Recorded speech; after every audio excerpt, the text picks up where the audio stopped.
Well, welcome everyone. It is our special Election Day preview here on WKYC.com.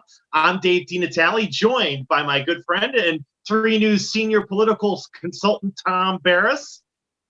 Tom, after I feel like it's been an eternity of this election cycle, including the last time we talked right before the first debate in Cleveland, but we've now arrived really on the doorstep of the 2020 presidential election.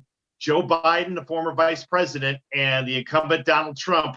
We will soon maybe have an idea of who's Wishful thinking, but hopefully we will have a decisive outcome regardless of who wins. Well, and I guess that leads me to our first question. Because of the pandemic, because of the absolute outpouring of vote by mail and absentee balloting and even early voting, but we'll stick right now just to the vote by mail and the drop-off box and things like that. There's going to be a lot of counting to be done, and we may not know definitively hours, days, and beyond who the president is. If you get the lawyers involved, weeks, months. So yeah. I mean, this is such. I mean, for people who have been in politics or follow politics, this is uncharted territory. I mean, we've had obviously 2000 election where it came down to the courts about a month or so after Election Day. But this is in the modern political cycle. This could be uncharted territory here. Well, I mean, this whole set of circumstances here.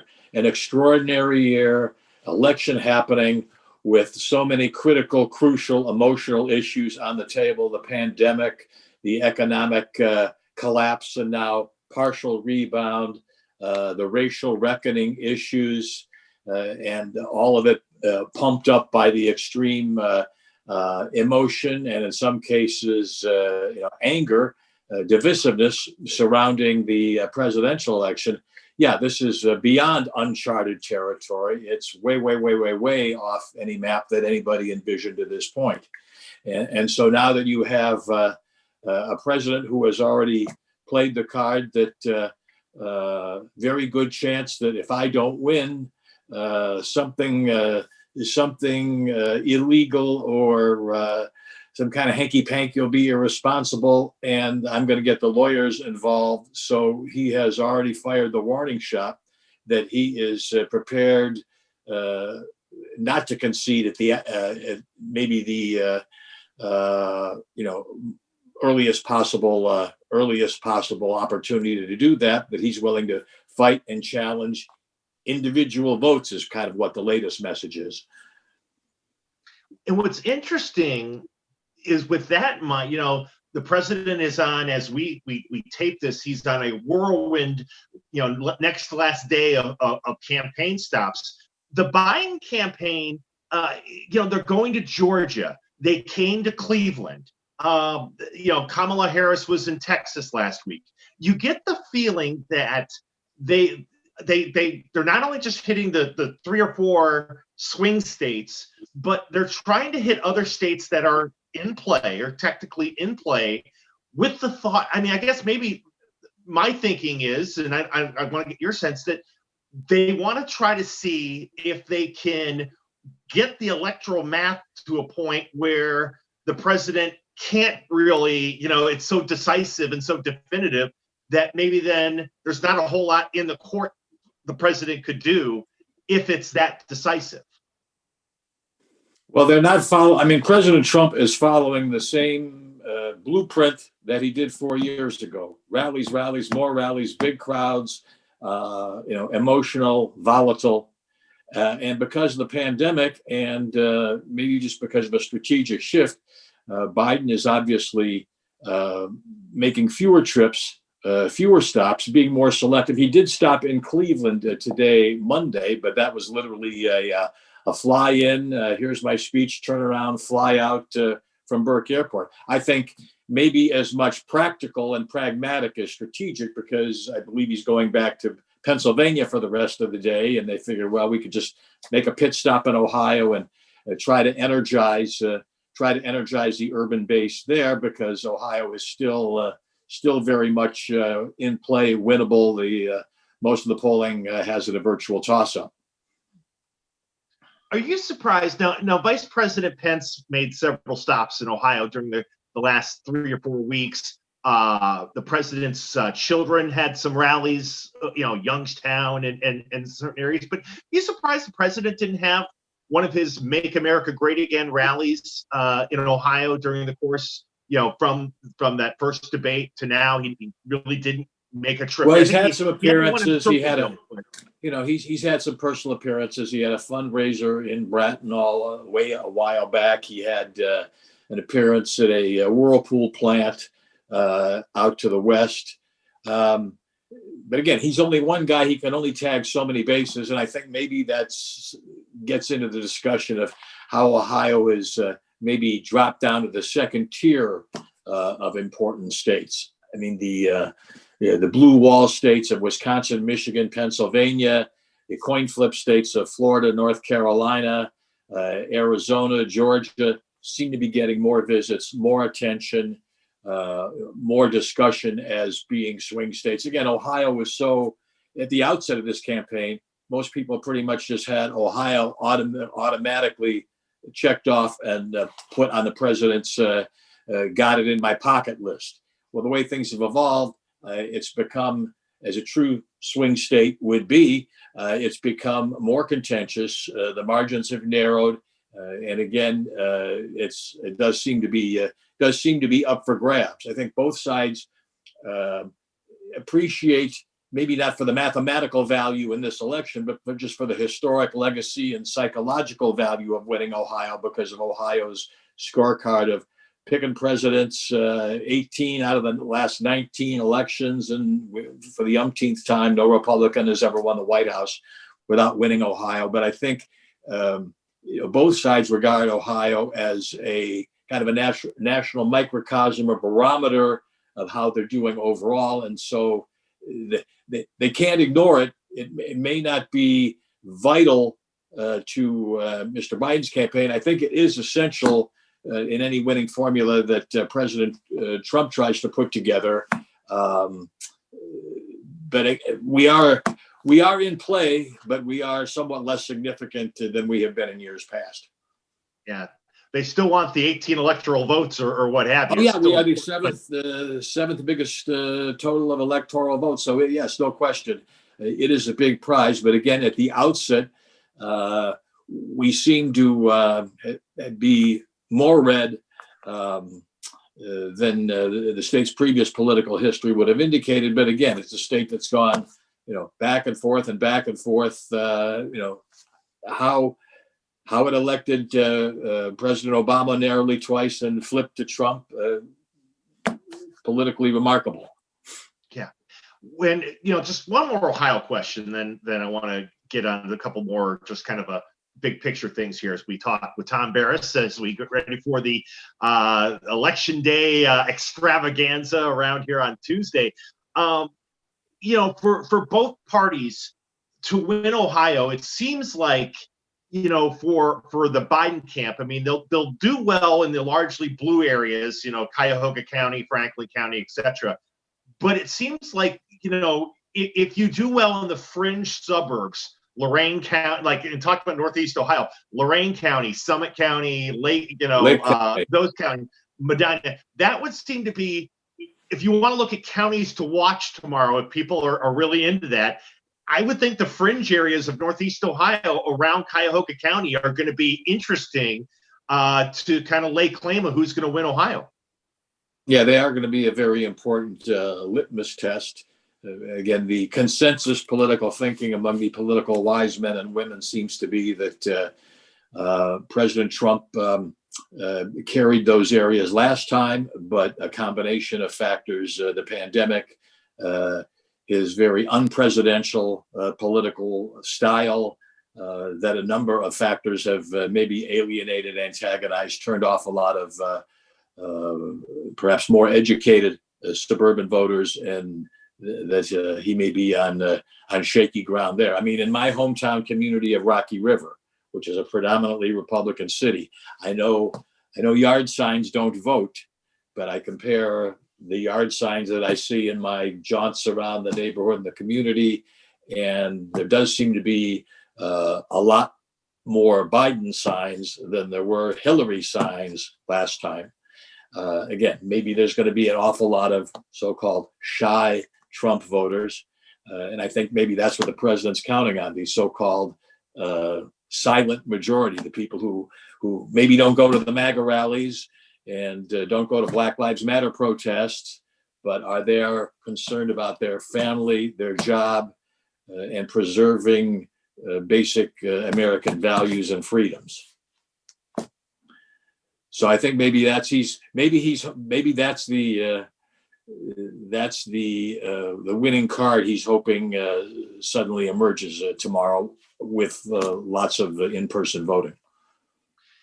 As you looked at how, when we talked the last time, it was right before the first debate here in Cleveland, and we were getting ready for, all of that. And we were talking, I remember talking to you about just kind of watching the campaigns and how they were getting the message across. As far as both campaigns, do you think they both did enough to get their messaging, whether the President Trump saying, hey, look, the economy is good, forget the pandemic, but the economy is good, economy, whereas, Biden, it's Trump bad, we're better, Trump bad, we're better. Well, I mean, again, Biden's strongest asset is, I'm not Trump. Maybe that's a bit of an oversimplification, but if you're tired of the constant anxiety and uncertainty and high drama that's accompanied 4 years of Mr. Trump's presidency, if you want to return to normalcy, I'm a guy that can relate to you. One thing I heard about Biden's campaign that impressed me very much, that I was not aware of, his staff makes sure that he has a set aside time every day where he spends like 15 or 20 minutes on the phone with a so-called typical American family to better connect, to better relate. Again, I have no idea how those phone call recipients are chosen, but that just seemed to me like a very smart thing to do to keep your finger on the pulse. Yeah, lesson learned. I think that was one thing I think people criticized Hillary Clinton for 4 years ago, was that, maybe they felt like she didn't have the pulse of the average American, the working class American. That seems to be a lesson learned from the Biden campaign, because I think the Trump campaign would tell you that's their, they have their base, but they still feel like that's their bread and butter, that they know that voter better than the Democrats do. Well, again, the Trump campaign is obviously focused and targeted on its maybe working class, manufacturing type jobs who put a lot of faith in the president's ability to get better trade deals and buy American. And the other part of his base being more rural and farming areas for the most part. Again, not to generalize too much, but for the long range future of the Republican Party, with the way the demographic makeup of America is changing, even if he is able to pull a rabbit out of the hat here with all of the stars aligning and maybe not winning the popular vote, but somehow getting the magic 270 number. I mean, the strategies he's pursuing here seems to be a ultimately no-win situation for the future of the Republican Party, because the people that he's targeting are very narrow, very limited, and in many cases, old and getting older. What's been, consistent in this inconsistent election cycle, I mean, we've really seen, you said right at the top, Biden has nationally led, no matter what poll you go to, 5 points, 8 points. I think I saw on Monday, he's got a 10-point lead. He's he's doing what, I mean, I would think if you're a Biden supporter, you'd be feeling pretty good, except for the fact that 4 years ago, everybody thought, as we headed into election day, Hillary Clinton led in the national polls, and it looked like that she was going to win, and the president ended up, the current president found that electoral pathway and ended up winning. What's different maybe this time around than 4 years ago? Well, again, the president, the president is running, and now he's got 4 years of a record. And most recently, he has a record that many people think is unsatisfactory, to be polite, in terms of handling the pandemic. And you have a major issue that blots out the sun. I mean, every single American's life is impacted in some way by the pandemic. Schools, jobs, health and well-being, the overall economy. This is an all-encompassing issue. So obviously, Mr. Trump's strategy here is to keep saying we're almost to the point of turning the so-called corner, and those medications and those vaccines are just within reach, and things are going to get better. So do you want to take a positive outlook? His Trump supporters would say, we don't want to get in a situation where the remedies or the cure or the steps that we have to take are worse and cause worse problems than the virus itself, or do you want to take Mr. Biden's approach, which many would say is more realistic? Look at the numbers; the cases are going up, the deaths are going up, and we're this far away from having to take more dramatic steps in terms of significant measures to perhaps lock down or shut down a portion of the economy. Have you been following? This is kind of a weird year for us in Ohio. We've got the congressional races, obviously, for the House of Representatives. No Senate race. Go ahead, Tom. No. But we have congressional races that have been so much overshadowed by the presidential race, and the reality being the media universe is much different than it was even 4 years ago. So the amount of both print and broadcast coverage that the congressional races have been getting has been, I think, significantly less than in years past. I mean, I do not anticipate any of the incumbents in Northeast Ohio being seriously challenged unless it's somehow an unimaginable blue tsunami. So yes, there are congressional races and other important races, state Supreme Court races, very, very important. You have a situation where the state Supreme Court has been in Republican hands for quite some time. There are two Republican justices who are being challenged. And if the Democrats in those races win, Jennifer Brunner, John O'Donnell, the makeup of the court would just do an absolute flip. The Democrats being in control. Why is that important? Who controls the Supreme Court? Well, coming up specifically, there's going to be a lot of questions surrounding redistricting to try to get away from gerrymandering, and those ultimately will perhaps wind up being decided by the state Supreme Court. So yes, it matters if it's one more D or one more R. Other important issues: Cuyahoga County Library, Cleveland Public Schools. Other important matters that maybe have gotten short shrift with the dominance of the presidential race. Yeah. No, obviously, Sherrod Brown and Rob Portman aren't running for re-election this year, but the Senate nationally is certainly in play. The Republicans, coming in, have that 52 to 48 margin, but it's tight. And the thought is, if the Democrats could retake the Senate, they'll probably keep the House. And if Joe Biden gets elected, then all of a sudden it's all blue as far as not counting the Supreme Court, but it's all blue as far as the Democrats. So could be something different nationally on Capitol Hill. Well, I mean, the reality is, if should Mr. Biden win, and should he want to jump in and start addressing some of the problems and situations. Well, he wants to take obviously immediate steps regarding the pandemic. He wants to start job creating programs with infrastructure.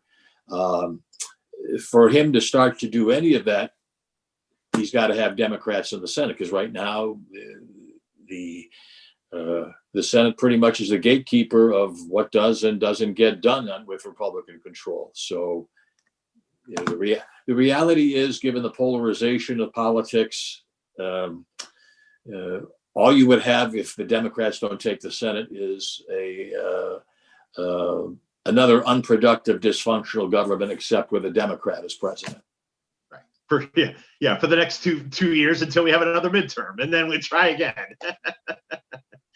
I won't ask you who you think is going to win, but I will ask you this, kind of as the last thing, your prediction. When will we? Do you have a prediction when we will know? Kind of off. Forget about. When will we have an idea of who's going to hit 270? Well, I think there's a good chance we may know the results in Ohio, perhaps early morning Wednesday. And just a little footnote that I've been trying to get in here, a fun fact about all of this: Ohio is one of the states that is permitted to start processing early voting before Election Day. And Yes. Why is that? Part of the legacy of Jimmy DeMora, as he sits serving out the remainder of his corruption sentence in federal prison. Back in, I believe, 2006, when he was chairman of the Democratic Party, he and then prosecutor Bill Mason challenged former Secretary of State Blackwell when Ohio was starting to go to early voting, and without getting into all the litigation, ultimately Mr. DeMora's view that they ought to be counted sooner won. So there's a good thing to say about Jimmy DeMora in hushed tones. The dynamite drop in there, Tom. Very good.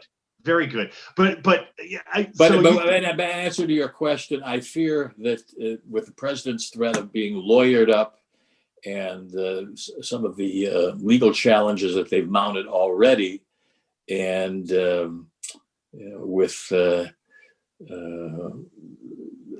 some of the saber rattling that he's already done about challenging votes in Philadelphia and Pennsylvania, even if he doesn't have legitimate issues, just the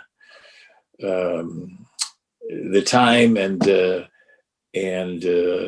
arguing and back and forthing that it takes to resolve the questions that he raises could potentially take us a week, I would think, maybe even longer. Well, so the whole country. Okay, ultimately we have passionate groups on each side hoping that their candidate wins. But I think one thing maybe both sides could agree on is whoever wins, could we have a decisive outcome, and could it not be protracted legal eternity here while the hoops and hurdles and hassles continue?